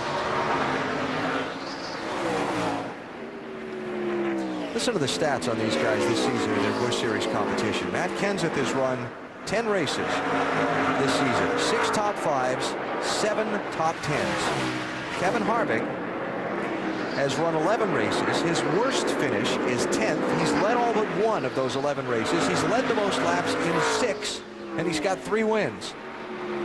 Pretty impressive. Not too shabby. Tony, you have an opinion on the Cup drivers in the Busch Series race issue that's been debated for so many years? From my standpoint as a driver, when I came into the Busch Grand National Series in '96 and when I joined Joe Gibbs Racing in '97, I enjoyed running with the Winston Cup guys because I learned so much by following Jeff Burton, Mark Martin, Bobby Labonte, some of the other Cup drivers that ran the Busch Series. When you got around those guys, you knew they had excellent car control, and every lap that you followed them, you learned something that you didn't learn running around the Busch Cup regular, Busch Series regular. So I always welcomed them, and I always felt like if I could run with those guys and if I could get by one of them, I was having an excellent day, and gave me the confidence that the more that I ran with them and the more I ran around them and could finish close to them, I was getting more prepared for Winston Cup. So I always thought it was a good thing to have some Winston Cup guys in the mix. Now let me turn the issue the other way. You're a Winston Cup guy who is not running in the Busch Series. These guys get any advantage over you for tomorrow night by the track time they're getting tonight? It didn't hurt me last night running the truck here, so I mean, it can be an advantage, but you know, at the same time, they're out here 250 laps tonight in the heat, so you know, it can wear on their bodies too. But you know, all these guys are so physically fit and conditioned for this that it probably is not going to hurt them, considering it's a night race tomorrow night. They get the whole night tonight and all day tomorrow to relax. But you know, they'll learn some things, but every car that they get into is going to be a little bit different, so it's not all going to translate. Saw Johnny Sauter get around Brian Vickers for third, a second and a half behind Matt Kenseth. 48 laps to go. Can he catch him? We'll find out when we come back to Richmond. Richmond, we're under caution. The championship leader, Scott Riggs, is involved again. He had lost a number of spots over the last lap, and a lot of sparks were showing from under the right front corner of his car. He was trying to get to pit road, but he wasn't clear of traffic. Yeah, something's definitely We thought the right front was down, but it looks like it's actually up and, well, it is going down now. Remember, we got the report from pit road that they had a shock that was broken. Well, they got all kinds of broken stuff now. Yeah, look at that. All right, let's go back and reconstruct this for you here. Here's Riggs. He's losing all those spots to those cars on the inside. Watch the sparks when he goes into one. Yeah, that's something breaking, I would think. I mean, it could be the tire going down and just not seeing it flat yet, but his crew has already called him on the radio, called for 2 right side tires, and he's trying to get down the pit lane, but he's got all these cars coming. And Mike Bliss. Poor Mike Bliss, nowhere to go. Ends up on top of him. That was Jay Sauter that caught a piece of Bliss going by and spun off turn 4. Not clear.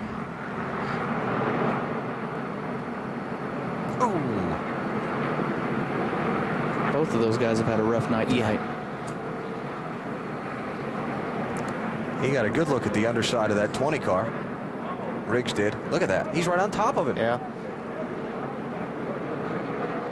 And Bliss is probably sitting there saying, what in the world? Yeah, what next?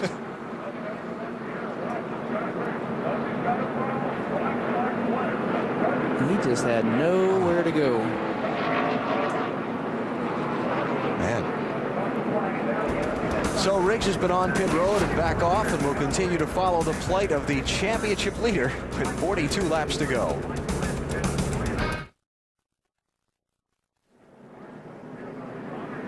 Advil presents NASCAR Busch Series Racing from Richmond International Raceway, and the situation continues to get worse for the championship leader, Scott Riggs. Alan Bestwick, Wally Dallenbach, Tony Stewart down the far end with NASCAR Busch Series Racing tonight. Tony will be out in his Home Depot Chevy tomorrow night trying to win the Chevy Rock and Roll 400.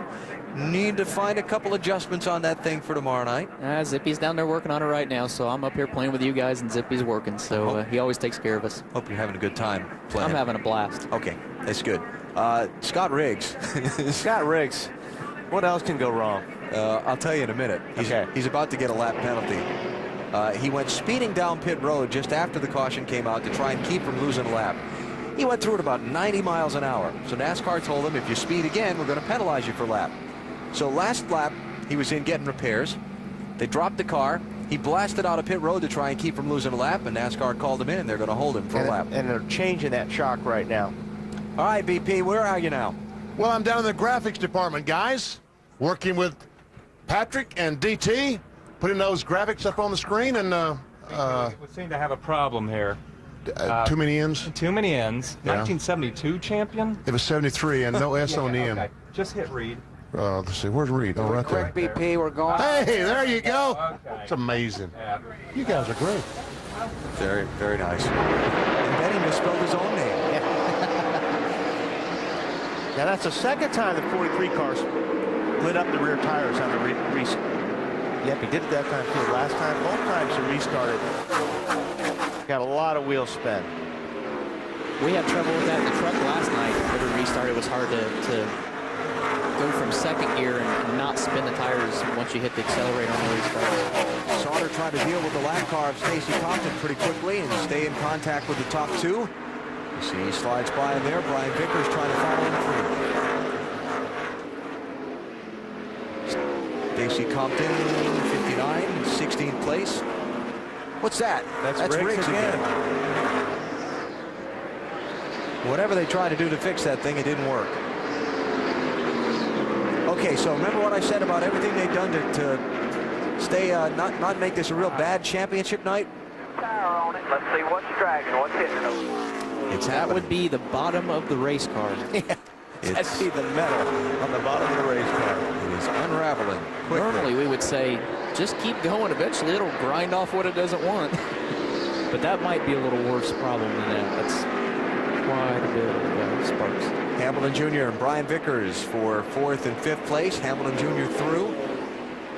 Trying to catch up to the top three. All right, 33 laps to go. Johnny Sauter Can he catch and get around Harvick for second and Kenseth for the lead? Well, I can promise you, he's gonna catch him. Now, getting by both of those two is going to be the tough part. This is Jason Keller, 7th place, racing David Green for 6th.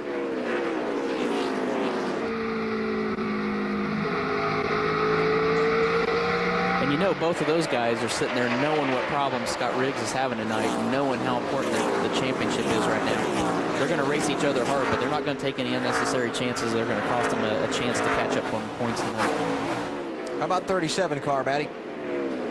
Alan, that's exactly what David Green and his team are thinking about points. He says the car's a little tight, but it also is a loose field. They just want to knock down a top 5 and leave here, knowing the bad night that Scott Riggs has had. You've got to make up ground when you can. You've got to take advantage. When your opponent's having a bad night, you've got to have a good one. And that's what they're having so far. Well, 43 just blew by second place. 10 car's going to get black flagged again. He was just on pit road. Whatever they did didn't fix it. And so the championship story continues for Scott Riggs as that plays out. But the real question now, can Matt Kenseth hold off Johnny Sauter for the race lead?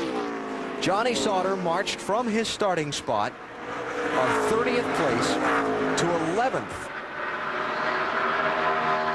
And then into the top 5 by lap 76, took the lead at lap 93, lost all kind of ground on a pit stop, went back to 16th, and now is trying to work his way back to the point. Marty? They told Matt Kenseth about Johnny Sauter and how fast he was catching him. Matt came on the radio and said, I want to know what line he's running. They said he's running right in the middle of the turns, so he's going to try to block him. But can you really block someone here at Richmond, Dave? Well, Marty, we'll have to see. I love listening to Johnny Sauter on the radio. He's real testy. He's real feisty. He started out in third. He said, I can't race this thing, blah, blah, blah. He passes for second, and now he's going to go for the lead. That sounds just like us, doesn't it? Yeah, it does. Sings a piece of blah, blah, blah. Faster than the leader. Oh, you guys did good fixing this car. Yeah, exactly. Faster than the leader. If it's that bad, imagine how fast it'll be when he's actually happy with it. Yeah.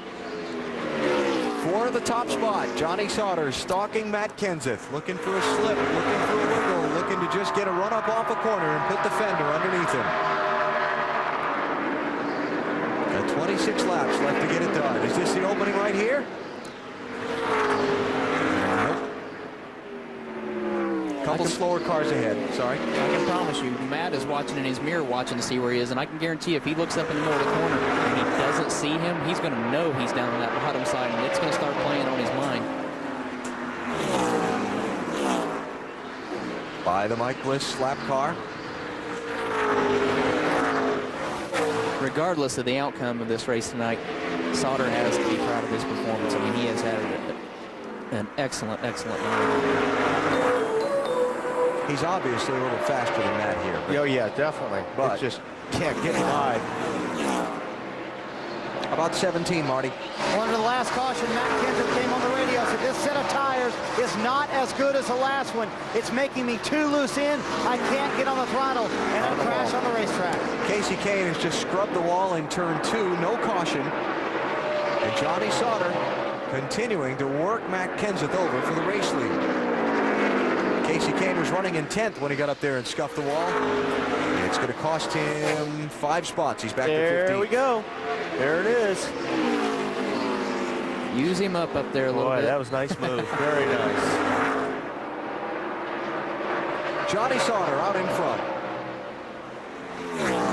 And that's what you're going to see tomorrow night, too. That's the way the guys that are going to have to pass the bottom, that's where you have to finish it off a lot of times. If you stay down, that advantage you get getting in the corner, you will lose coming off. So you have to kind of run up the racetrack and use up the track a little bit.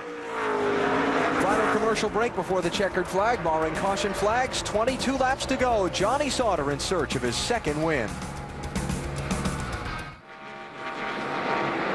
Advil presents NASCAR Busch Series Racing from Richmond International Raceway. Johnny Sauter is out in front with 15 laps to go. Working through some lap traffic. 0.7 of a second his advantage over Matt Kenseth, with Kevin Harvick running third. When the NASCAR Busch Series is run in conjunction with the Winston Cup Series this season, 17 races, only 3 of them have been won by Busch Series regulars.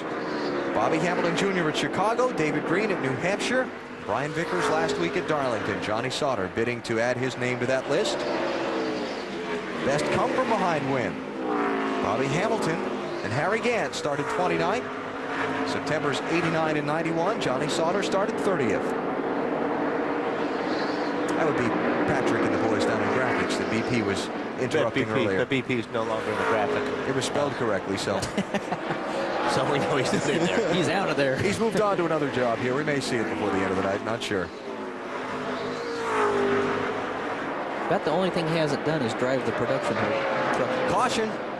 Greg Biffle. His engine's finally given up. Remember, we heard a long time ago that the water temperature was going up, and it has given up with 12 laps to go. Don't you know that's the last thing Johnny Sauter wanted to see? Well, you can look at it two ways. No lap traffic, 17 laps, hopefully a clear track. Yep, that's could be a good thing. So caution's out. Let's take advantage, get a break in here. We'll come back and set up the final dash to the finish tonight here in Richmond.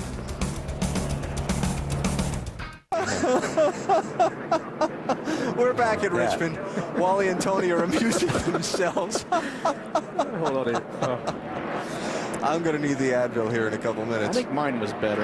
Yeah, I was more creative here. Okay. I used more of the options. It's Let's almost see if we Halloween. can figure out who this actually is here, though. Okay. Well, it's all going to depend on your finishing touch. Ooh, spiked hair. Yeah. Survey says. That'll be Marty. Marty Snyder. Oh, very good. Let's get back to racing, please. Dave, help me. Yeah, before I get drawn out too with Joe Shear. Joe, according to your driver, that is an evil, wicked race car. How can it possibly win this race? I don't know. He's been complaining about it all day, but this is our favorite car, and he loves this thing, and I know better than that. But I want to thank Channel Lock and all the people that help us out here. But this car is our favorite car, and it's just outstanding. All right, Marty. Well, let's see if Matt Kenseth thinks they can get by him. Cully, can you guys get by Johnny Sauter here? It'll be on the restart or not at all.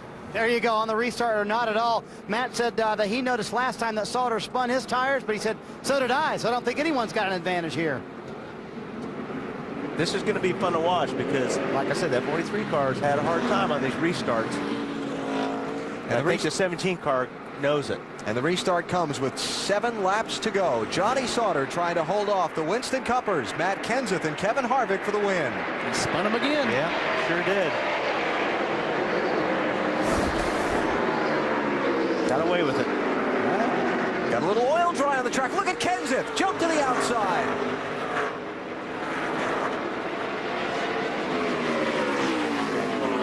Side by side for the lead.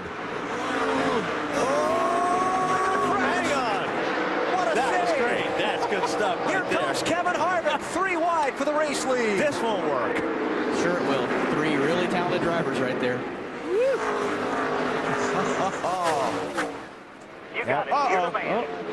Shane Meal. Make that 4 talented. He gets Jason Keller hard into the wall. Caution is out. Boy, there's a lot of debris down there, too. Oh, easy. Jason Keller, one of the contenders for the NASCAR Busch Series Championship, crashed heavily. There's trash everywhere up here, but they don't stop it. With 5 laps to go.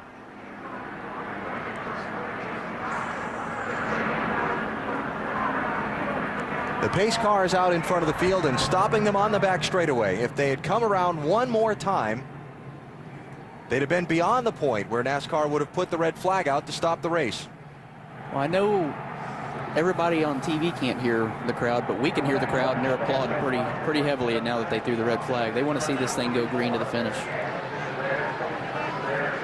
All right, let's take a look at what happened. Shane Meal had gotten knocked out of line or shuffled off of turn 2, shoots down to the inside of the backstretch. Yeah, he just slides up the racetrack and gets right into Jason Keller. Where he was at on the racetrack, he was so low that it was just bad position to try to go into the corner that hard. He's just trying to salvage his position on the racetrack. Top of the screen, watch how hard Keller hits. Remember, that's the new safer barrier, though, here at Richmond, the softer wall. Those big styrofoam blocks in behind the steel designed to try and absorb some of the impact. And that was a driver's side hit for Keller. Now this is off turn 2. Clips Vicker there in the left rear a little bit. Yeah, he just did not have the right angle to be going in there like that at all. And that's tough for Keller, 4th in the championship. Close to the end of the race, close to getting the top 10 finish. And now he's not going to finish. And we continue to watch the work done around his car.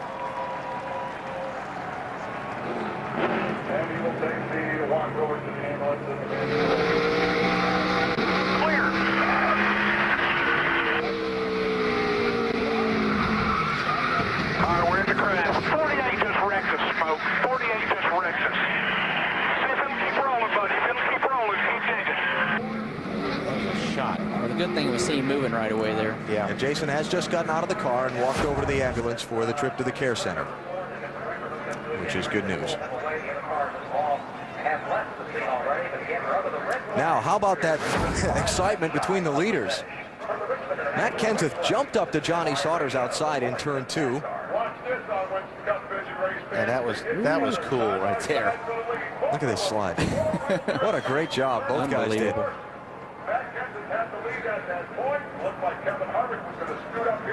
And here comes Harvick, 3 wide. Now imagine being Sauter in the middle of 2 Winston Cup guys with less than 10 to go. And look at this. Doesn't waver an inch. That was terrific. Now this was after they took the caution flag down into turn 1. Matt Kenseth saying, He didn't appreciate that off of 4. Marty? Yeah, Wally, Matt came on the radio and was not very happy with what Johnny Sauter did back there, and he said, that he almost put him in the fence, and he was also kind of mad at Kevin Harvick. He said, what's he doing up there racing with us? Obviously, he was going for the lead, but he was kind of surprised to see the 21 there and had his spotter, Mike Kalanoff, go talk to the 21 spotter. So they were a little surprised as to what happened going to that caution flag there. Well, wait a minute. He was upset with the 21 racing him when? it was probably just emotion. You never said anything on the radio that you thought... Yeah, well, but I'm not going to be mad at a guy that's going for the lead. I mean... Hey, that's just racing. How about today's Just for Men hair color rejuvenating moment? We rejuvenated the excitement level of this one with this off of turn 4.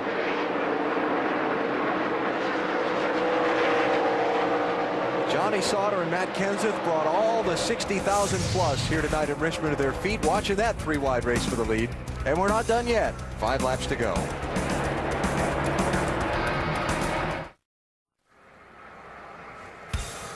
Advil presents NASCAR Racing from Richmond on TNT. Brought to you by Just for Men. More than hair color, it's the Rejuvenator. Ends gray in 5 minutes, looks natural. Miller High Life, to live simply, boldly, proudly, manly. This is the High Life. And Carfax, buying a used car? Get a Carfax vehicle history report, ask your dealer, or go to Carfax.com. Like the manly part in that. Miller commercial. Ends gray in 5 minutes. My kids can put it on you in 1 minute. All right, this gets the Glove Save and a Beauty Award for the night. That is just... Both of them. I'm telling you, the World of Outlaws has nothing on that slide job. There. But, Johnny did try and run Matt up the racetrack. You can, I'm not so sure he tried to run him up the racetrack. If he lost the nose a little bit or if the back slid a little bit, so you're not going to give an inch this late in the race. Ooh. I can understand Matt being upset, but it's 5 laps to go. The kid's trying to win a race over Matt Kenseth. Yeah, I just don't understand why I was upset with Harvick. Right. I mean, Harvick is going for the lead while they're wrecking. Well, I don't think Matt will really be that upset with it when he sees it on the replay. I think he had to vent a little bit. Yeah. Matt's been driving race cars a long time, and he knows it's just racing. So, I don't think he'll be that upset about it when all is said and done. All right, they're rolling the field from where they stopped on the backstretch for the red flag. They're going to come around, open pit lane, and give them 1 to go at the same time. So there'll be a 3-lap sprint to the finish of this thing. The great part about this is we get to see the restart. Now, you see how slow the pace cars are driving away. He's doing that for a reason, to make sure that all the cars that got restarted are pulling away evenly, don't get the field strung out. At the same time, tires are still hot. anything that's on the racetrack, those hot tires are going to pick up. So now the tire spin problem that we talked about on the restart could be even worse yet. Yeah, so we may have the same kind of restart we just had. And Matt's going to be looking for that. I mean, that's his opportunity, is hoping that Johnny will light those tires up again like he did the last time and get an opportunity. What's going on down there, Dave? Well, Wally, that's exactly Johnny's biggest concern. As I've said, voiced many things about the car throughout the evening. The last one that he said to the crew was, I'm going to buzz those tires. I don't like this transmission. So the crew has encouraged him to roll the car to try. Whose is that? What's that? Who's missing a tire? He may not like his transmission, but somebody doesn't like their tire. Yeah, that's a tire off a rim. Off of Fidua. Sorry, guys. Anyway, so watch Sauter on the restart. He's concerned about that. Hey, that transmission doesn't look near as bad as that tire does right now. What is that all about? He got in, but he was involved in the wreck with 57 car Jason Kelly. He might actually get it scored for the lap if it crosses the line. But here's the problem, okay? They get the one-to-go signal. They got to get a debris truck out there to pick that tire up and get it clear of the racetrack. Well, glad you mentioned that, Alan. And look what's coming off of turn 4 right now. They got it handled. See him right there. Bye. Okay. You go this way, and I'll go that way. David Green saying, here, I got it. Somebody just hit me in the door. I know 8 tires is better than 4, but what am I going to do with this 5th one? All right, the good thing, the tire's gone. 3-lap sprint to the finish. Single file restart, lead lap cars at the front. No, the adrenaline's not pumping now. Tell you one thing, I'm nervous, and I'm not driving either one of those cars. Belts are getting tight. A couple of deep breaths. Look in the mirror. No, don't look in the mirror. Don't look in the mirror right now. Concentrate on the restart, and if if I'm Johnny Sauter, that's what I'm worried about, trying to figure out what I've got to do to get a good restart, maybe even choke up Matt Kenseth on it. Got a slow car in the back straightaway. Tammy Jo Kirk, not sure she's under power. Don't know if we'll get all 3 of these laps green to the finish, but here we go. Johnny Sauter, Matt Kenseth, Kevin Harvick. Oh, Matt I thought Matt had a run there for a second on that high side. But 49 car turned off on the back straightaway in an opening for the rescue vehicles. We're under green. Kenseth outside. 2 laps to go. Matt Kenseth on the outside of Johnny Sauter. Johnny's got to hold. Just can't do it. Kenseth has led the most laps tonight, 114 of the 248 that have been run. These last 2 might be the most important. Trouble behind him. David Stremmy's been scuffed up into the outside wall. He keeps going. We stay under green. We're on the last lap. Sauter with a chance to try and come back. Will he put the bumper to him in 3? Looking low. He hit him. Kenseth up the racetrack. Johnny Sauter's going to come through to the checkered flag. You think Matt wasn't upset? He's mad now. Kenseth came home 6th. And Kenseth is not done yet. No, he's looking for him. Oh, boy. Here we go. Harvick, said Harvick giving him thumbs up? Yeah. I don't think he was. Yeah, I thought Harvick was giving him the thumbs up. Oh, what was that? Whoa. Harvick is running interference for his Richard Childress teammate. I will say this. My only opportunity, my only chance to win a Busch Grand National race with the Shell team and Joe Gibbs Racing, I led it into 3 and 4, and Matt Kenseth gave me the bumper and to win his first Busch race. So things kind of make full circle eventually, and he had to know what was coming there. I mean, he didn't wreck him, and he didn't try to wreck him. He just tried to get by.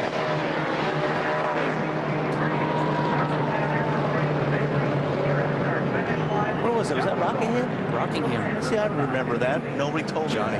me. Johnny's going to the old victory lane. They've moved victory lane here at Richmond.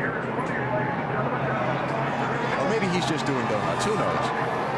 I believe it was motorboaters on the outs. Is that Harvick? Is that Harvick and Kenseth's window having a talk? Yes, it is.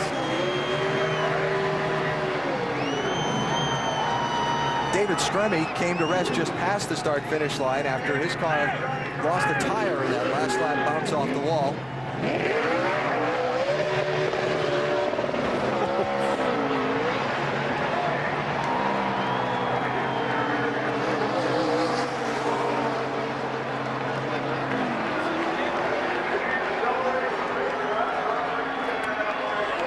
agreeing to disagree? Well, I'm going to go to that restaurant down the street this way. Yeah.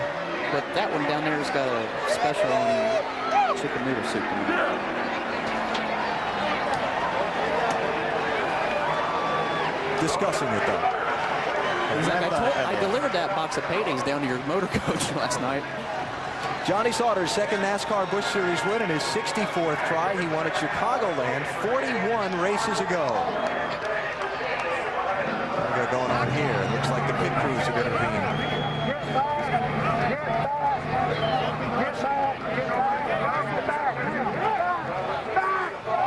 Well, it was all right as long as the drivers were talking and everything was civilized.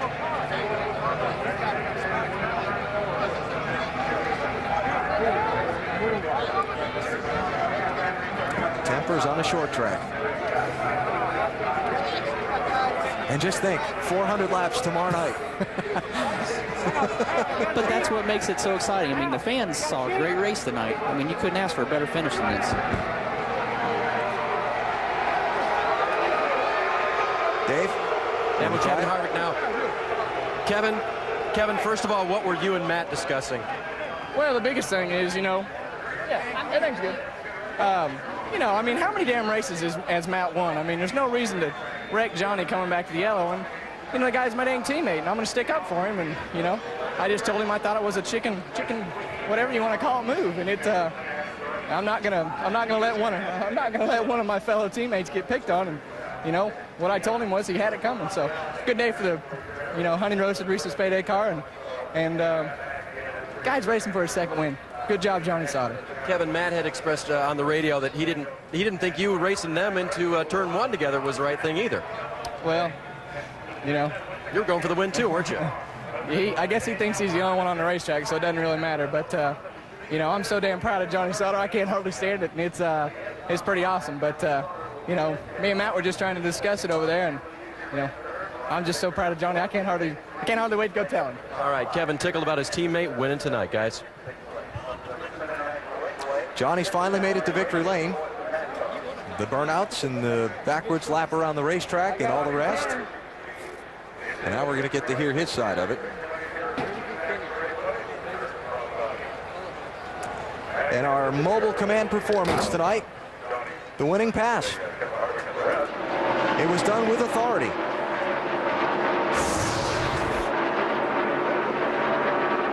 Hey, we've seen it at Bristol. We've seen it here at Richmond.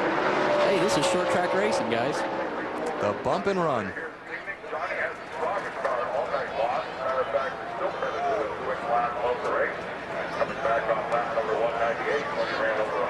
Kenseth ended up 6th, Dave. Yep, and two sides to every story. Matt, tell us your side of disagreements, obviously, with Kevin and with Johnny, the way that he raced. Well, I mean, I think Kevin is just sticking up for Johnny. But, Johnny's a great race car driver. They got a great car over there. They do a great job with it. And I thought I gave him a lot of room to race there. Toward the end, I got him a restart. He left the bottom, and he knew his car was out of control and drove in inside of me, and we almost wrecked. So I wasn't too happy about that. So I got into him a little bit in yellow, which I shouldn't have done. I should have never done that. And we went back racing. Well, then Kevin hit me under yellow, of course, and then went back racing. And I passed him again, and he just drove in the back of me to take the win. So I went to really drove in the back of him to take the win. I would have tried to pass him, maybe got under him, slid into him or something, but I drove over the back of him, and then, Kevin wrecked me coming around pit road, and he's mad at me because that's his second win, and I've won more than that, so I should have got out of the way. That was it. And did you feel teamed up on Matt? I don't know. I mean, I just go out to race my own car as hard as I can race it, and I try to be as fair as I can. I thought I left him enough room. I know he's racing for a win, but so am I. I mean, we both got the same cars out there, both racing to try to win, so I thought I left him plenty of room. I shouldn't have got under my yellow. That was my mistake. But other than that, I thought I left him enough room. And, he run me over twice. And Kevin run me over twice for some reason. So it wasn't real great. Got our car all tore up for no reason. All right, everybody going for it here tonight. Let's find out from the winner. Let's go to victory lane. Well, when you're 25 years old and you get your second career win, you can probably expect a celebration something like this.